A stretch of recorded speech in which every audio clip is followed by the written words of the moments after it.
शुरू से सुनाऊं?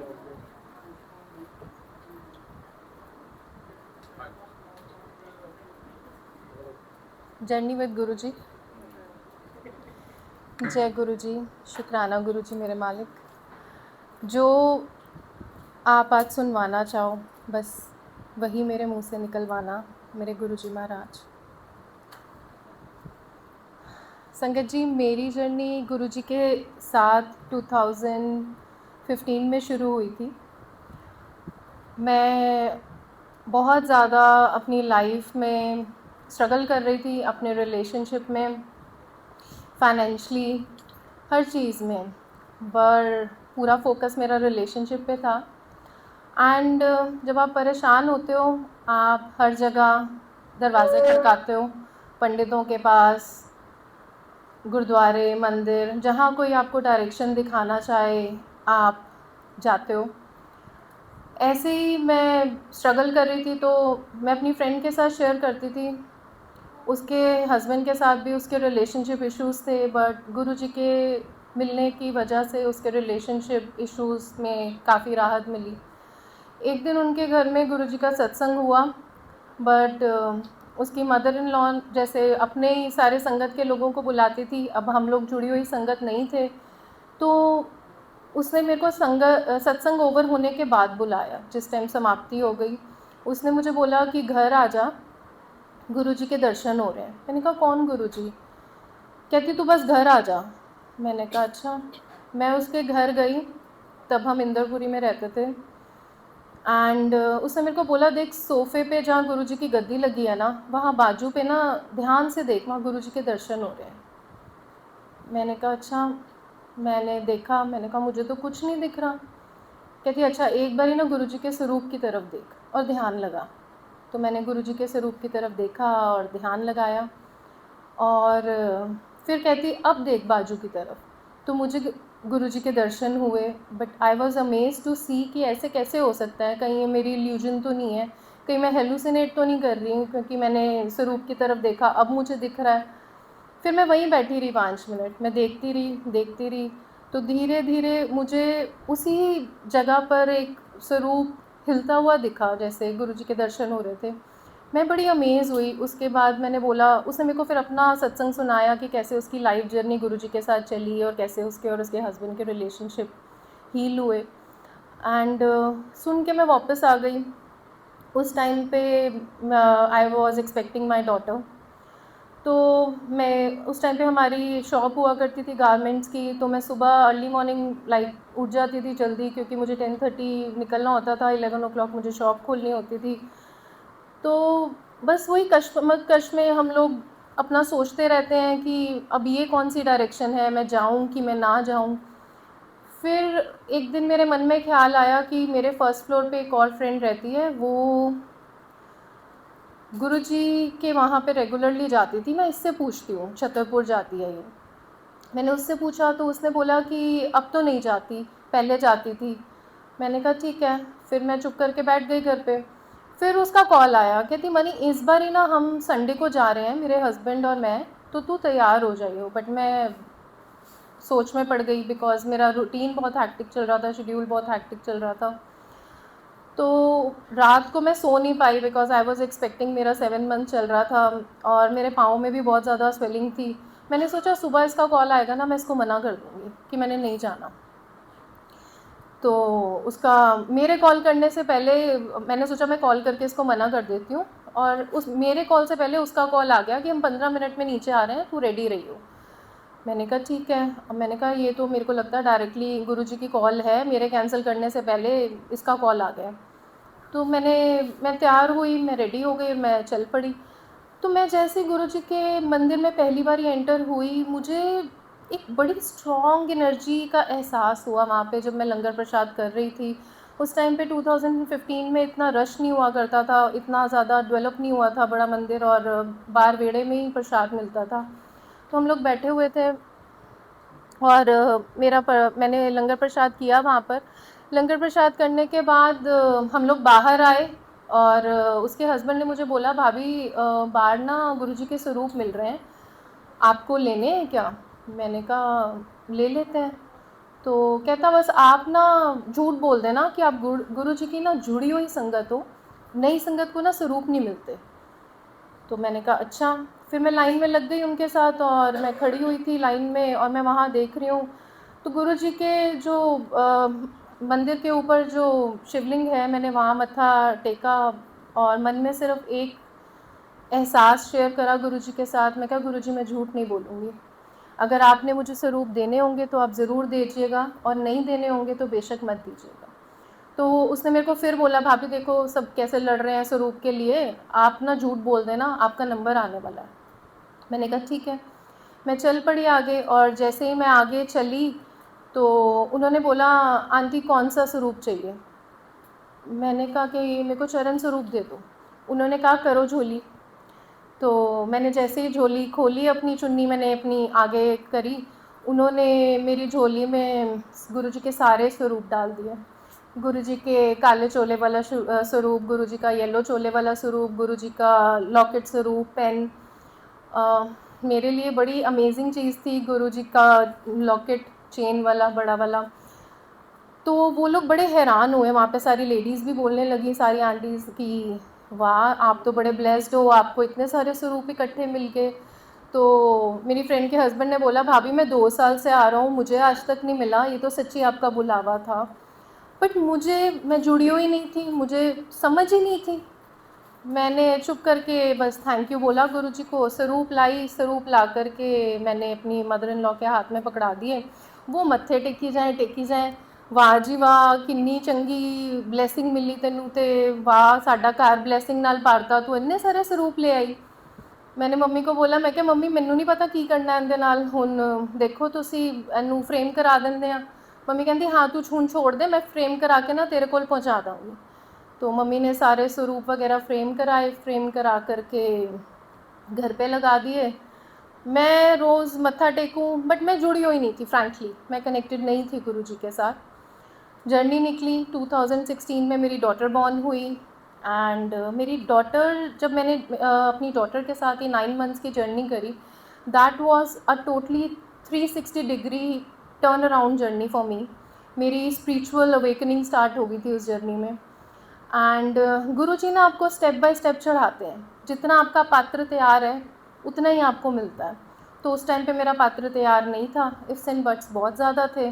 गुरु जी का स्वरूप घर आ चुका था, सत्संग सुनती थी लोगों के, उस टाइम पे यूट्यूब पे इतने सत्संग नहीं हुआ करते थे, तो हाँ लोगों के मुंह से कहीं जाती आती थी तो सुन लेती थी।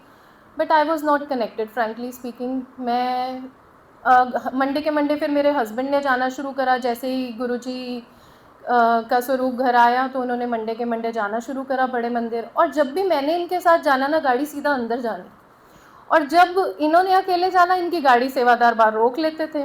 तो ये इस लालच में मुझे लेकर जाते थे कि तू चल मेरे साथ, तो मेरी गाड़ी सीधा अंदर लगती है और मुझे ना वीआईपी ट्रीटमेंट मिलता है वहाँ पे पूरा।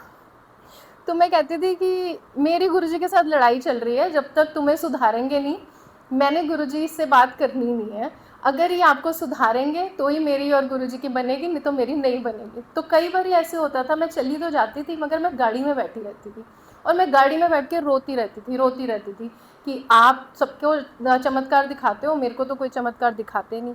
बट क्या है ना कि हम तैयार नहीं होते वो चमत्कार देखने के लिए, क्योंकि आपका फेथ डेवलप नहीं होता, आप रेडी नहीं होते उस टाइम पे। चमत्कार कैसे होता, बिकॉज़ मैं रेडी नहीं थी। फिर उसके बाद करोना आ गया। करोना आया तो मेरे हस्बैंड को लगा कि मेरा मंडे का रूटीन ख़राब हो गया है, मैं जाता था, अब तो बड़े मंदिर बंद हो गया, अब मेरा रूटीन ख़राब हो गया, अब मैं क्या करूं। मैंने कहा अच्छा। मैंने कहा एक काम करती हूँ, मैं ना मंडे का भोग तैयार करना शुरू करती हूँ, आप ना गुरुजी को भोग लगाना शुरू करो। आपने वहाँ जाके खाना होता था, यहाँ भोग लगा के प्रसाद खा लो। मैंने गुरुजी का भोग बनाना शुरू करा और मंडे के मंडे सिलसिला शुरू हो गया भोग बनने का घर में। और गुरुजी को मैंने मंडे के मंडे भोग बना के देना और इन्होंने लगाना। बड़ा अच्छा टाइम निकल रहा था कोरोना का।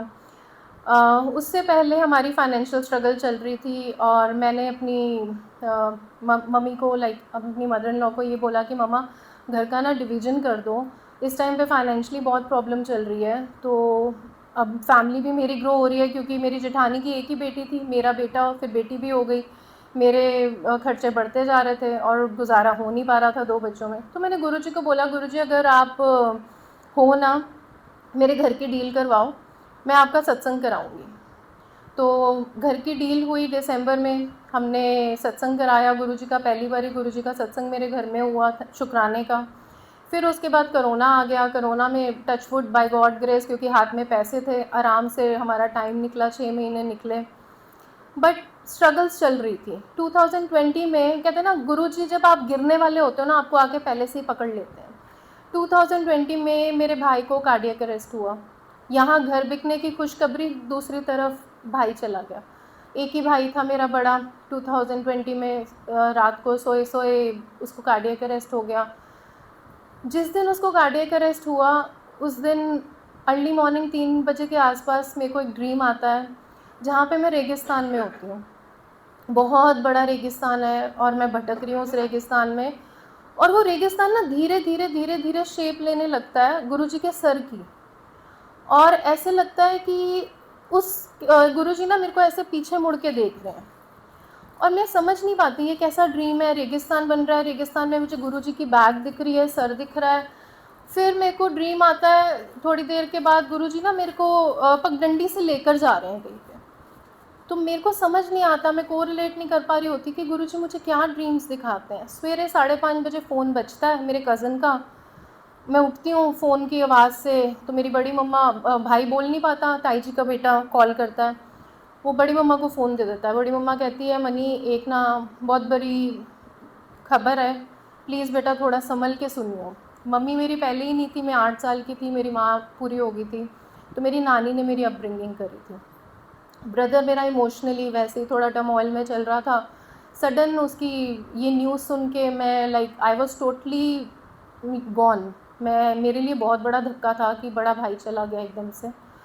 एंड मैं रोना शुरू हो जाती हूँ। और मेरे हस्बैंड आते हैं, पूछते हैं क्या होता है, क्या हुआ है, क्या हुआ है। मैंने कहा कि बस जो होना था हो गया। मैं आपको कह रही थी कि कुछ ना कुछ होने वाला है, मेरे को बड़ी घबराहट हो रही है बड़े दिनों से। मोनू चला गया। तो फिर मैंने अपनी सिस्टर को कॉल किया। मेरी सिस्टर वहाँ पे रो रही थी, कहती हम लोग रेडी हो रहे हैं, तू भी रेडी हो जा, 7 साढ़े 7 बजे तक निकलते हैं। मैंने कहा ठीक है। तो हम लोग निकले।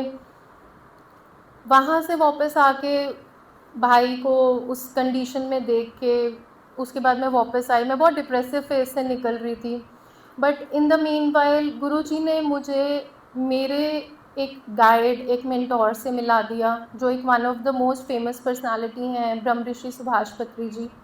उनसे मैंने ध्यान सीखना शुरू करा था 2017 से, क्योंकि मेरी वो कंडीशन ऐसी चल रही थी, बहुत ज़्यादा मैं डिप्रेसिव फेज पे थी। सडनली गुरुजी ने मेरा ध्यान डाइवर्ट करा दिया ध्यान की तरफ। और 2020 में मैं उनके साथ कनेक्ट होकर उनके पास गई हैदराबाद में। मैंने वहाँ पे ध्यान करा। 11 दिन मेरे बड़े अच्छे निकले, मेरा माइंड रिलैक्स हुआ। मैं वापस आई 2023 में। 2022 एंड में मुझे खबर मिलती है कि मेरे पापा गिर गए हैं। और भैया के जाने के बाद भाभी ने टोटली रिलेशनशिप हमारे साथ ख़त्म कर दी थी। शुरू से ही उसका थोड़ा नेचर अलग था। तो मैं बड़ा तरसती थी डैडी से मिलने के लिए, डैडी को देखने के लिए ना। तो मुझे कॉल आता है कि डैडी गिर गए हैं तेरे, ऐसे ऐसे, मेरी कज़न्स का, और वीडियो कॉल पे हैं चाचा जी, ले बात कर। मैंने कहा ठीक है मैं करती हूँ। तो मैं अपने डैडी की जो कंडीशन देखती हूँ, मेरे पापा बोल भी नहीं पा रहे हैं, मम्मी भी नहीं है, भाई टेक केयर करता था, भाई भी चला गया, और भाभी बहुत आराम से नॉर्मली मुझे बोल रही हैं कुछ नहीं हुआ, कुछ नहीं हुआ, दिखा रहे हैं हम इनको डॉक्टर को। हाँ, मैंने बस सोचा कि चलो एक बारी लड़कियों की शक्ल दिखा देती हूँ, वीडियो कॉल इसलिए करी थी। तो मैं रोने लगी। मैं गुरुजी के स्वरूप के पास जाके खड़ी हुई और मैंने रोना शुरू कर दिया। मैंने कहा गुरुजी, अगर आप हो ना, एक बारी मुझे मेरे डैडी से मिलवा दो प्लीज़, मेरे को उस घर तक पहुंचा दो। मुझे मेरे भाई का नया घर था, भैया जिस टाइम पे पूरे हुए थे उसी टाइम पे बस मैं उस घर पे गई थी। मेरे को उस घर का एड्रेस भी नहीं मालूम था। मेरे को बड़ा मतलब उस टाइम पे मेरे को समझ नहीं आ रहा था मैं क्या करूं क्या ना करूं। मैंने गुरुजी को बोला और फिर मैंने अपनी फ्रेंड को कॉल किया। मेरी फ्रेंड कहती तू चल, तू टैक्सी बुक करवा, हम दोनों चलते हैं। ऐसे कैसे नहीं भाभी आने देगी, तू मिलेगी पापा से अपने। मैंने कहा ठीक है। मैंने कॉल किया, कैब बुक करवाई, अर्ली मॉर्निंग निकलना था। मैंने अपने हस्बैंड को बोला मैं ना डुगरी होके आऊँगी। पता नहीं क्यों मैंने मुंह से बोला, मेरे मुंह से क्यों निकला ये मैं भी नहीं जानती। मेरे हस्बैंड हैरान, मेरे हस्बैंड कहते डुगरी, डुगरी क्या करने जाना है, मेरे साथ चलना ना। मैंने कहा नहीं, मैं डुगरी होके आऊँगी। मैं डैडी को मिलने गई वहाँ पर, मेरे को देख के डैडी जो 2 महीने से बेड से उठ भी नहीं पाए, वो उठ के खड़े हुए। डैडी की वो कंडीशन देख के मेरी हालत बड़ी ख़राब थी। मैं अपना रोना रोक रही थी किसी तरीके से, ताकि मैं अपने पापा को दिखाऊँ कि एवरीथिंग इज़ नॉर्मल। उसके बाद नेक्स्ट मेरी भाभी ने, शाम हो गई, शाम को मेरे को बोलना शुरू कर दिया, इस जगह पे होटल है, इस जगह पे होटल है। वो चाहती नहीं थी कि मैं घर पे रुकूं। मैंने कहा ठीक है भाभी। मैं चुप करके होटल पे चली गई। मेरी फ्रेंड जो मेरे साथ आई हुई थी, उसको वो चीज़ें बड़ी ऑकवर्ड लग रही थी कि कैसा एटमॉस्फेयर है, भाई भी नहीं है, फादर की कंडीशन ऐसी है और इतना बड़ा घर है, और भाभी कह रही है जाके होटल पे रहो। मैं चुप करके चली गई, और वो मुझसे पूछी जाए कि यार ऐसे भी लोग होते हैं, अच्छा ही है हम 6 बहनें हैं, हमारा कोई भाई नहीं था एंड ऑल। मैं चुप करके उसकी बातें सुनती रही और मैं सो गई। अर्ली मॉर्निंग मैं उठी, मेरे को जाना था, डैडी को दोबारा देखना था। मैं डैडी के पास गई, वहाँ पे वो अपनी फ्रेंड्स वगैरह के लिए, उसकी किट्टी पार्टी थी, वो पकौड़े बना रही थी। वो मेरी फ्रेंड को अंदर खड़े होकर पकौड़े खिला रही है, बट वो मुझसे लड़ रही है कि तू अपने डैडी को जो तू एप्पल्स लेके आ रही है, तू कभी वो खिला रही है, कभी तू वो तेरे से चाय मांग रहे हैं, तू चाय पिला रही है, मत कर, मुझे बाद में इनका गंद साफ़ करना पड़ेगा। बिकॉज वो बेड रिडन थे। तो मैं चुप करके सुनती रही सारी बातें। उसके बाद मैं निकली बाहर, तो कहती यार मुझे बड़ा बुरा लगा कि इन्होंने ब्रेकफास्ट भी नहीं पूछा तेरे से। मैंने कहा कोई नहीं, मेरे गुरुजी पूछेंगे, अब सीधा चल डुगरी चलते हैं। और संगत जी, आप मानोगे, मैं जैसे ही एंटर हुई, मुझे ऐसे लगा कि मैं फ़र्स्ट टाइम नहीं आ रही यहाँ पे। जैसे मैं इस जगह से पहले से वाकिफ़ हूँ और मैं इस जगह पे पहली बार ही नहीं आई, और हर एक चीज़ जैसे मुझसे बात कर रही थी वहाँ की, वहाँ का रास्ता। जैसे ही मैं अंदर एंटर हुई, जैसे हम अपने घर में कोई गेस्ट आता है उसको हम पानी पूछते हैं, वहाँ पे संगत जो सेवादार थे, वो उन्होंने मेरे को इतने प्यार से वेलकम करा। सब इतने प्यार से जय गुरु जी ऐसे बोल रहे थे, जैसे एक्चुअली वो मेरा रास्ता देख रहे थे। और मैं जैसे ही एंटर हुई, उन्होंने मुझे जल प्रसाद दिया। फिर उसके बाद उन्होंने मेरे को बोला जहाँ पे जोड़े घर थे कि वहाँ बैठ जाओ और पहले ना चाय प्रसाद पी के जाओ। मेरे लिए बड़ी अमेजिंग चीज़ थी कि जोड़े घर में बिठा के चाय प्रसाद पिला रहे हैं ये। मैं बैठ गई, मैं जैसे जैसे वो बोल रहे थे मैं कर रही थी। मैंने चाय प्रसाद लिया, उसके बाद मैं अंदर गई। जैसे ही मैं अंदर एंटर हुई, मैंने कभी आज तक इस तरीके के डिवाइन दर्शन नहीं करे जो मैंने वहाँ करे। मैं बिल्कुल गुरुजी के गद्दी के बिल्कुल सामने बैठी, और सेवादारों ने मुझे 10 मिनट पूरे दिए वहाँ पे गुरुजी के साथ कनेक्ट होने के लिए। मैं 10 मिनट मैंने वहाँ बैठ के ध्यान करा, और मैंने गुरुजी से बस एक ही प्रे करी कि गुरुजी, डैडी अगर ठीक रहें तो रखना, उनको कष्ट मत देना, नहीं तो उनको ले चलो। आप अपने चरणों में उनको जगह दो, जैसे आपकी मर्ज़ी आप वैसे रख लो। तो वहाँ पर शब्द चल रहा था, तुम करो दया मेरे साईं। तो मेरी आँखों से आंसू ही नहीं रुक रहे थे, मतलब साथ-साथ मैं गुरुजी के साथ कनेक्ट कर रही थी और साथ-साथ मैं रो रही थी। उसके बाद मैं बाहर आई, बाहर आके मैंने लंगर प्रसाद करा, तो मेरे को 3 चपाती प्रसाद मिला। अब मैं कभी 2 से ऊपर कभी मैंने रोटी नहीं खाई। मैंने कहा यार 3 चपाती प्रसाद, मैंने कोशिश करी कि मैं शेयर कर लूँ, मेरे साथ जो लोग बैठे हैं, जो हमारे साथ कैब में ड्राइवर आया था वो भी हमारे साथ बैठा था, एंड मेरी फ्रेंड। मगर जैसे ही मैंने वो चपाती प्रसाद पलटा, उसके पीछे ओम के दर्शन। मैंने मत्था टेक दिया, मैंने कहा गुरुजी जैसे भी करके मैं ये ग्रहण करूँगी, आपका प्रसाद है। मैंने खाया, एंड एक्चुअली में मुझे ऐसे फील हुआ कि मैं अपने घर होकर आई। जो प्यार और जो वेलकम मुझे मेरे घर नहीं मिला था, वो मुझे गुरुजी ने महसूस कराया। उस दिन के बाद से मेरा मेरे गुरुजी महाराज के साथ एक रिलेशन इतना स्ट्रॉन्ग बना।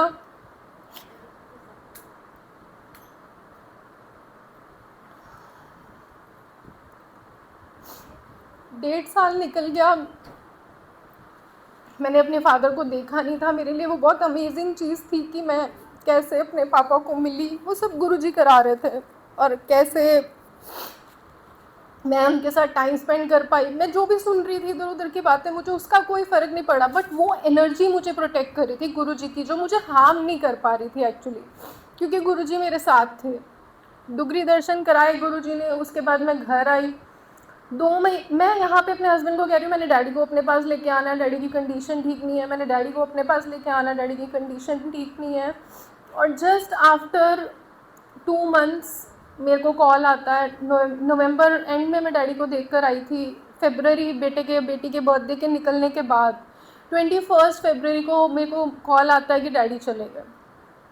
मेरी इतनी बुरी हालत, मैंने कहा क्यों गुरुजी? फिर वही, भाई भी बिना बताए चला गया, डैडी भी बिना बताए चले गए। मैंने अपने हस्बैंड को बोला, मैंने कहा ये सही नहीं हो रहा यार, जो भी हो रहा है ना एक के बाद एक मेरे साथ। बट कहते हैं ना, गुरुजी आपका फेथ परख रहे होते हैं, आपको परख रहे होते हैं।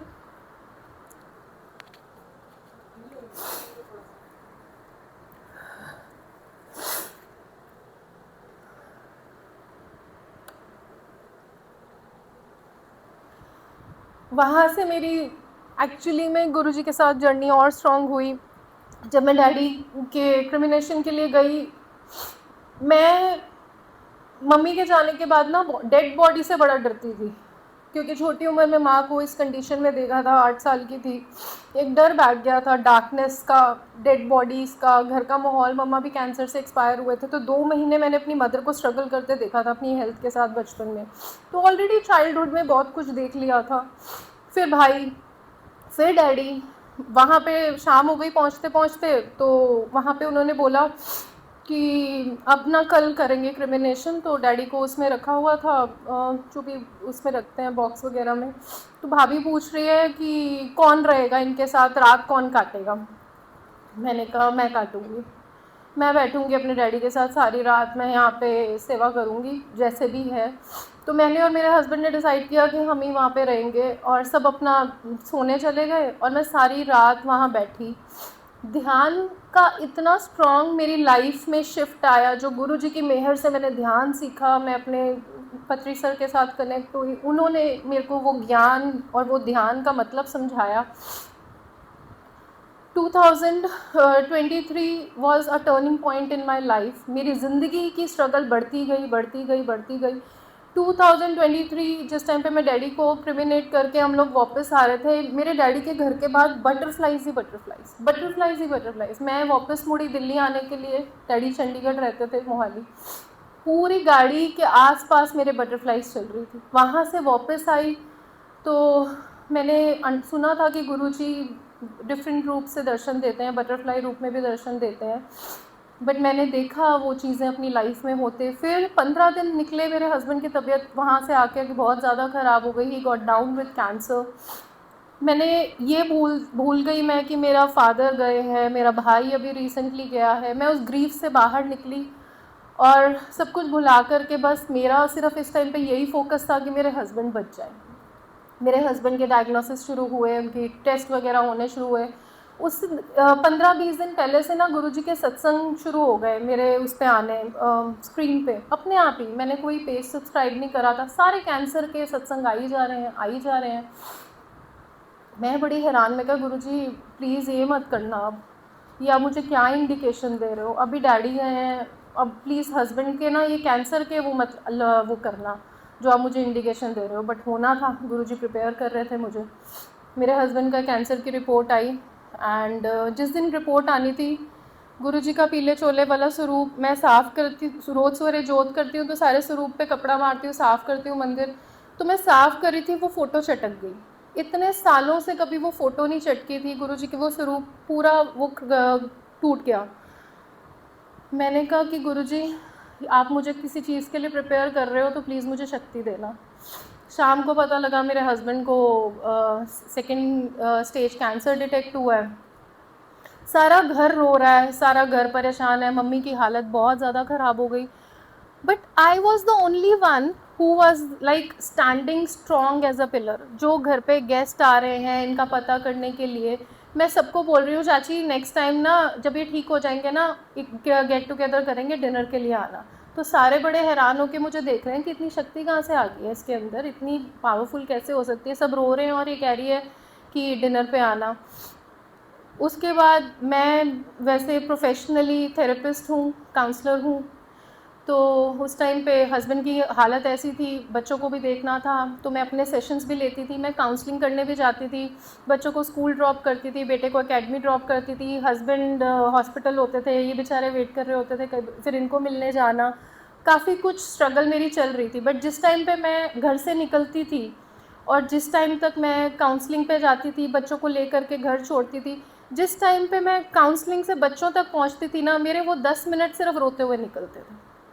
मैं गुरुजी को ये कह रही होती थी, गुरुजी बस शक्ति दो, शक्ति दो, मैं ये टाइम निकाल दूँ। भाई आपको पता है कि मैं क्या गो थ्रू कर रही हूँ, मगर मैं ये पेन और ये दर्द किसी को दिखा नहीं सकती हूँ। मैं बच्चों को भी नहीं दिखा सकती हूँ, मैं घर वालों को भी नहीं दिखा सकती हूँ। बस एक ही आस थी कि ये ठीक हो जाए, ये ठीक हो जाए। बस ऐसे करके निकलते गया टाइम। बाय गॉड ग्रेस, गुरुजी की मेहर से ये ठीक हुए, इनकी तबीयत ठीक हुई। बट ये बहुत ज़्यादा डिप्रेशन में चले गए। डिप्रेशन में जाने के बाद इनका बिजनेस लॉस, फाइनेंशियल क्राइसिस दोबारा से शुरू हो गए। तो काफ़ी कुछ स्ट्रगल चल रही है। बट हाँ, इन मीन वाइल जो ट्रांसफॉर्मेशन गुरुजी ने मेरे अंदर लाया एज अ पर्सन, मैं टोटली नॉन जजमेंटल हो गई, नॉन एज्यूमिंग हो गई, नॉन कंपीटिंग हो गई। इतना हम्बल कर दिया गुरुजी ने मुझे, इतना ग्राउंडेड कर दिया गुरुजी ने मुझे कि जो लोग सीख रहे हैं थेरेपीज़ में जा कर के कि you know being a good listener, being empathetic, being kind, being understanding, वो मुझे मेरी जर्नी नहीं कर दिया। आज की डेट में जीवन को देखने का जो मेरा नज़रिया है वो मेरे महाराज ने बदल दिया है। मुझे आज की डेट में कोई भी चैलेंज आता है तो बस ऐसे लगता है कि this challenge has come to make me, not to break me. सिर्फ शक्ति दी है इन्होंने। जब तक गुरुजी साथ हैं, मुझे पता है दुनिया की कोई कायनात मुझे हरा नहीं सकती है। कोई भी चैलेंज मुझे तोड़ नहीं सकता है। मेरे को गुरुजी ने जो खड़ा करा है ना इस बार, इतना स्ट्रॉन्ग खड़ा किया है, बिकॉज आई नो कि कोई ना कोई पर्पस है जिस जगह पे आज मैं खड़ी हूँ। शायद मुझे बहुत सारे ऐसे लोगों को खड़ा करना है, being a counsellor and a therapist. जो मैंने गो थ्रू करा है, वो मेरी जर्नी मेरे को अपने एक्सपीरियंस, अपनी विजडम के साथ लोगों के साथ शेयर करनी है। इसीलिए मेरे महाराज मुझे तैयार कर रहे हैं। So and meeting Bhole uncle, मैं इंस्टाग्राम पे जनरली रील स्क्रॉल कर रही थी एंड सडनली इनकी वीडियोस आने लगी। It was very amazing. मैंने इनके सत्संग सुनने शुरू करे एंड मैंने इनके सत्संग सुनने शुरू करे तो मैंने एक दिन इनको मैसेज करा कि कहाँ अटेंड कर सकते हैं आपके सत्संग। उस टाइम पे I was not knowing him. Guruji की कृपा, गुरुजी की कहते हैं ना मिस्टिकल पाथ है ये, जो आप अपने गुरु के साथ शेयर करते हो। The spiritual path is very mystical actually. तो मैंने इनको मैसेज करा, इन्होंने मेरे को अपना एड्रेस शेयर करा, इस दिन सत्संग है आ जाओ। मैं आई, मैंने सत्संग अटेंड करा, मैं चली गई। उसके बाद दोबारा से मैं अपना ब्रेथ वर्क कर रही थी मॉर्निंग में। मैं सवेरे मॉर्निंग में अपनी प्रैक्टिसेस करती हूँ जो मैंने सीखी हुई हैं। मैं अपना ब्रेथ वर्क कर रही हूँ, गुरुजी की टेलीपैथी होती है मेरे को, पोले नू मैसेज कर, पोले नू बुला अपने स्टूडियो पे। मैं एकदम से मेरी आंखें खुल गई। मैं कहा गुरुजी, मैं कहा मैं एक बार ही गई हूँ उनके घर पे सत्संग के लिए, मैं उनको जानती भी नहीं हूँ, मैं उनको कैसे बोल दूँ ये चीज़ कि आप मेरे स्टूडियो पे आ जाओ। तो कहते मैं बोलिया तेनू, तू बोल लूँ वो आएगा। मैं कहा ओके। मैंने बड़ा डरते डरते इनको मैसेज करा। मैंने कहा भोले अंकल, मॉर्निंग का टाइम था, मैंने कहा भोले अंकल, इनका साथ ही मैसेज आ गया। मैं कहा जय गुरु जी। मैंने कहा गुरुजी ऐसे ऐसे मुझे बोल रहे हैं, मेरा स्टूडियो है यहाँ इंदिरापुरम में, आपको बुला रहे हैं, आप आइए। कहते आंटी मैं ज़रूर आऊँगा, आप पहले सत्संग पे आओ। तो मैंने कहा ठीक है। इन्होंने फिर मेरे से घर का एड्रेस शेयर करा। मैं फिर आई। फिर जब मैं आई तो मेरे हस्बैंड साथ आए। मेरे हस्बैंड कहते ओए ये कोई जान पहचान वाला बंदा है। मैंने कहा जान पहचान वाला बंदा है? कहते कि ओ ये तो करण है। मैंने कहा कौन करण? वो कहते वो तो रूही है। मैं कहा कौन रूही? मेरे लिए इतनी अमेजिंग चीज़। ये लोग नेबर्स थे बचपन में। See how Guruji create this relationship, he has created this such a beautiful relationship. ये मुझे बोले हाँ ये करण ही है, देख आंटी भी बैठी है अंदर, देख अंकल भी बैठे हैं। मैं बड़ी अमेज। मैंने कहा आप कैसे जानते हो इन सबको? मैं तो पहली बार ही आई हूँ, दूसरी बार ही आ रही हूँ उनके घर पे। बोले अंकल है, आपको गलतफहमी हो रही है। बट फिर मेरे को ध्यान आया रूही की शक्ल देख के, इनकी सिस्टर की। मैंने कहा हाँ ये तो मेरे सिस्टर इन लॉ की फ्रेंड हुआ करती थी, मैंने इसको देखा हुआ है। मैं कहा बोल तो ये सही रहे। मैं चुप रही। उसके बाद जैसे ही सत्संग की समाप्ति हुई, ये सारे मिले और मैं शक्ल देखूँ, ये बोले आंटी को, आंटी मैं तेनू कह रहा सी, ये मेरे नेबर्स थे, ये करण है, ये रूही है, ये अंकल आंटी है। ये जपियाँ डाल के एक दूसरे को मिल रहे हैं। और मैं आज भी ये मुझे बोलते हैं करण, ये करण, वो करण के बारे में बात करते हैं। आज भी मुझे मॉर्निंग में कह रहे थे सत्संग पे जाना है, तू फ़ोन करके पूछ, हम कुछ मीठा वगैरह ले आए। मैंने कहा मुझे नहीं पता, आप फ़ोन करो। कहते मेरे पास उसका नंबर नहीं, तेरे भोले अंकल है ना वो। मैं कहा मेरे तो वो भोले अंकल ही रहेंगे। मैं कहा क्योंकि वो मेरा और गुरुजी और भोले अंकल का रिलेशनशिप है। आपका करण वाला रिलेशनशिप बचपन का वो डिफरेंट है, क्योंकि मैं जिस नज़र से उनको देखती हूँ वो बॉन्ड अलग है, और आप जिस नज़र से देखते हो वो बॉन्ड अलग है, तो आप नहीं अंडरस्टैंड कर सकते। तो गुरुजी की कृपा है, गुरुजी की मेहर है, the journey is on going. But हाँ, उस जर्नी के बीच में मैं बदल गई हूँ, मेरा थॉट प्रोसेस बदल गया है, life is still going on, struggles are still going on, but I am taking those struggles head on because of Guruji Maharaj. अनंतम शुक्राना मेरे गुरुजी महाराज। जय गुरुजी, शुक्राना गुरुजी।